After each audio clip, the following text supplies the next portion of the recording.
Red Bud. I can't be like incredibly loud because I get a hard time from, my massive brops.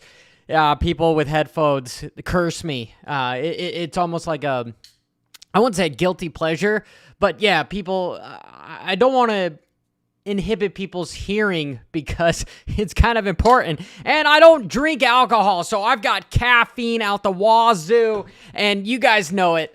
One box of Costco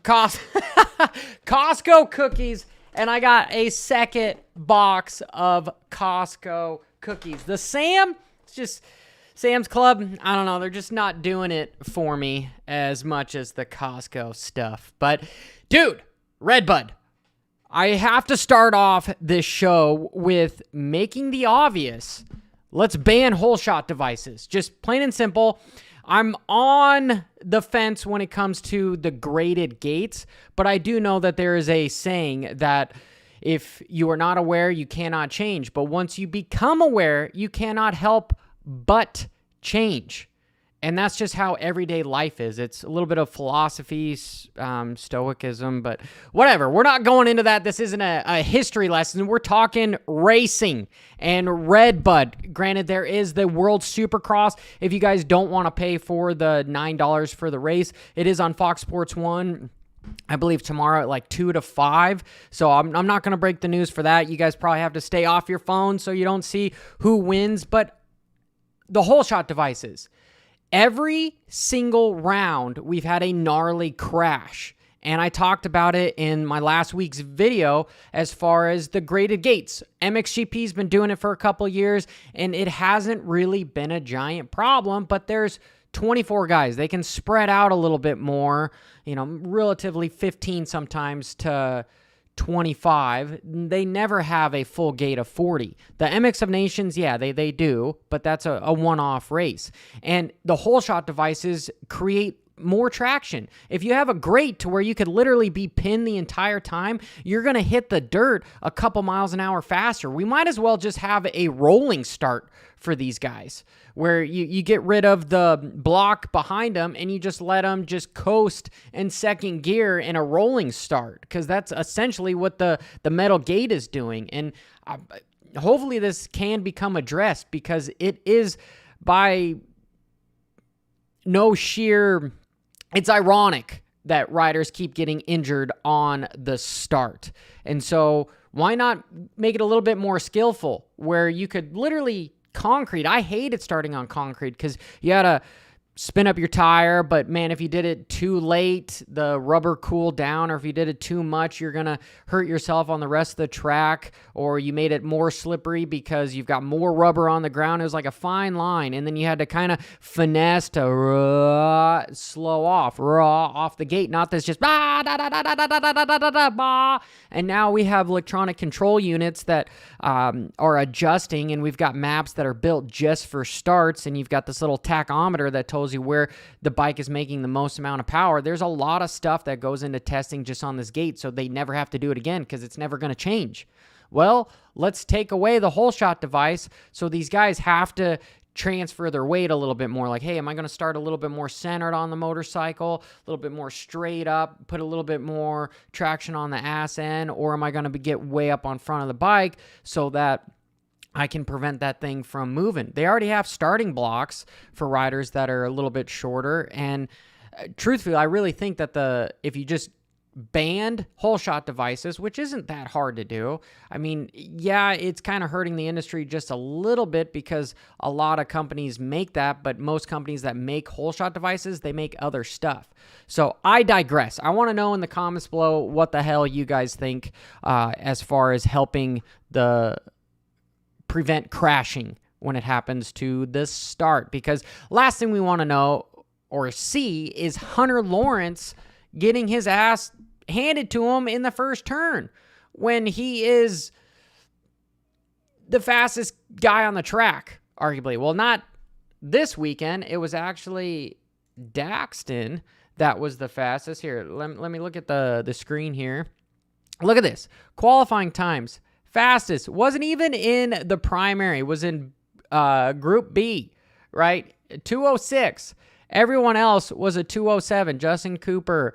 Deegan was a 2:08. What's interesting here that I want to point out is 2:10 was Levi Kitchen. And that second moto, Kitchen was hauling freaking butt, and he did a 2:07. So he was 3 to 4 seconds a lap faster than what he was qualifying, when the track obviously was probably a little bit deep, but you could argue it was more rough that second moto. So that is freaking amazing that Daxton actually came out and was the fastest here. But my point is, yeah, it would be cool to see sometimes the leader like Jet start from last to actually have to race harder than 80% to finish the race to get up to win the race, as opposed to just letting these guys close, look back, and then, oh, I need to put a heater here to break their will.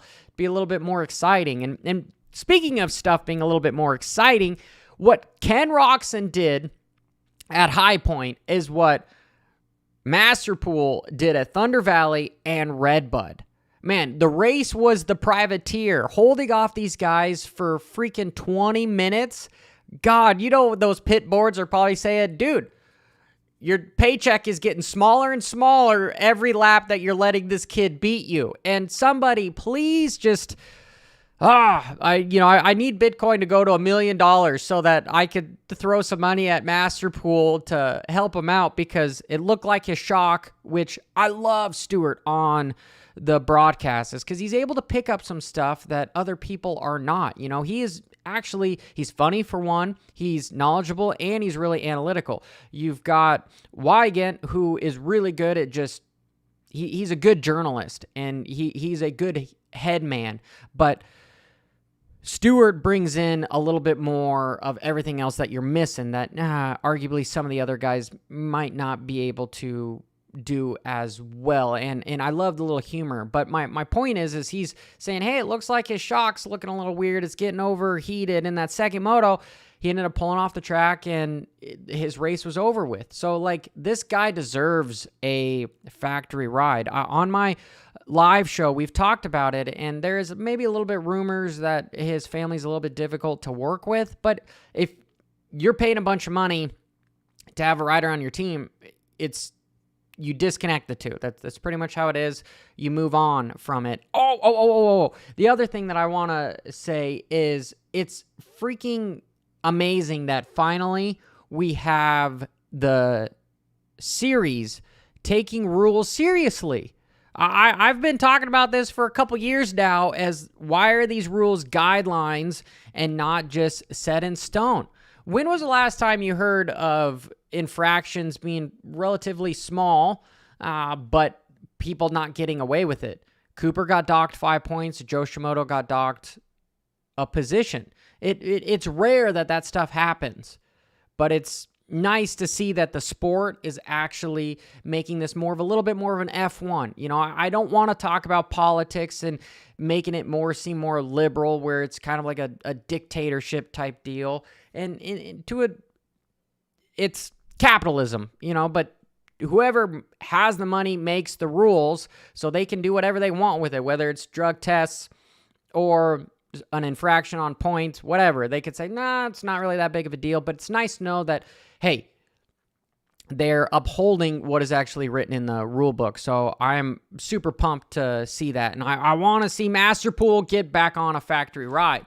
Those guys are struggling. And you see Jason Anderson, AC, actually was trying everything he could to get around him, and he ended up low-siding and they ended up crashing. But if you watch that shock really had like no dampening in it, and it just set him right over. But for a privateer effort, to whatever Great Clips has in that motor is freaking amazing. Absolutely amazing. I'm not at Redbud. Cole, he was on our live show yesterday. He unfortunately wasn't able to make it. Hopefully he did get a mechanic from some people, but that place is just stellar when it comes to the after party. Those guys go insane. And probably the last thing here that I'll talk a little bit more about is the track changes. I thought the track really, really flowed, as opposed to coming from the backside to the big gnarly tabletop to then getting in straight into the rollers. I liked how it went straight into Larocco's leap.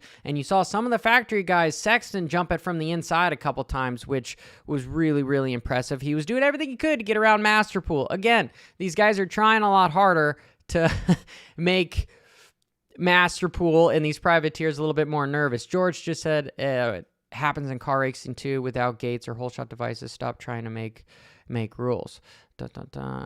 George, you make a great point. However, I'm just saying, if you look at the first 8 starts to motocross last year to this year, what's been the variable change with why we're crashing so much? And it's the grates, just plain and simple. As technology gets more and more innovative, it works better, things are faster. Like, I'm kind of nervous for when everything goes electric, because the bikes are going to be faster, and the last thing we really need in the sport is bikes faster. Okay, now Swamp saying, what? Lawrence is in the 250 class. Yeah, if I might have said Jet versus Hunter, yeah, Hunter is in the 250 class.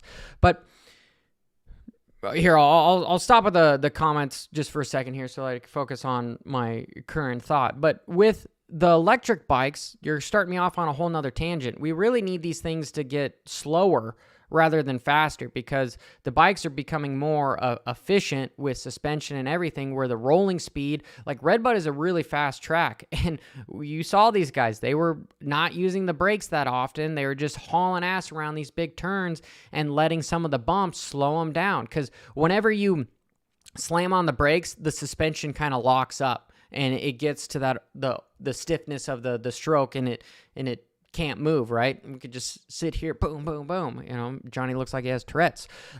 No pun intended to anybody out there that has a condition.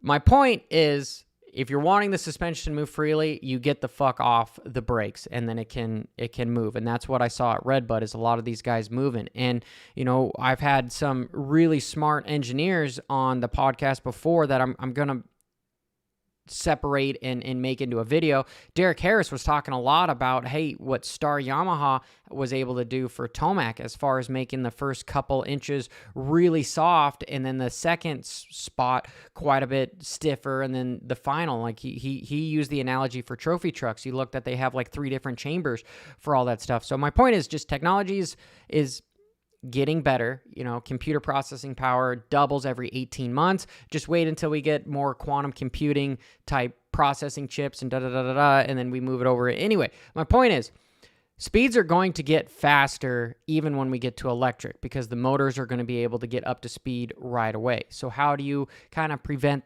speeds from getting so fast? In my clickbait of the title, you remove the whole shot device. It's plain and simple. Let's not take the grate out. Let's just inhibit with a little bit of that device, right? Take a little bit more skill. You put the grate in there to take away skill. Now let's put something back in there to make the grates a little bit more skillful. And is that pretty much everything that I have to say here? Track changes, Levi, you know, Ken was what he did for High Point. Yeah, you know, shit. That's pretty much all I freaking have. I'm super pumped. I'm hopped up on the cookies. It's 4th of July weekend. I got a spatula here for some dumb reason, because I'm going to go grill, and you need a spatula to freaking grill. And I'm going to drink some Celsius, you know, try to OD on caffeine, because apparently only 1 cup of coffee is like 95 milligrams of caffeine, and these suckers have 200 milligrams of caffeine. I'm up to like 4, and I think, you know, the last book I I read on quantum mechanics, I don't know why they were talking about caffeine, but, you know, they said that people that drink about 8 to 10 cups of coffee actually live less, and their chances of getting cancer is quite a bit higher. So for everyone out there, just limit this to 1. Limit this to 1. But hey, appreciate all of you guys. Appreciate the subscriptions. Hey, you guys are a community. I love being a part of it. Till next time, keep it WFO. Oh, and gotta give it out to Cooksey, because Cooksey said that Deegan was going to win. Yeah, shit happened. Shit went down. Hunter was out, and hopefully he's going to be back because he still has the red plate. But Cooksey was right. But, I kind of want to say that I was right and Coach was right a little bit because Hunter had his number checked until he went down, but it was up to him to not fall down, and that's what he ended up doing it. Anyway, I digress. See you guys.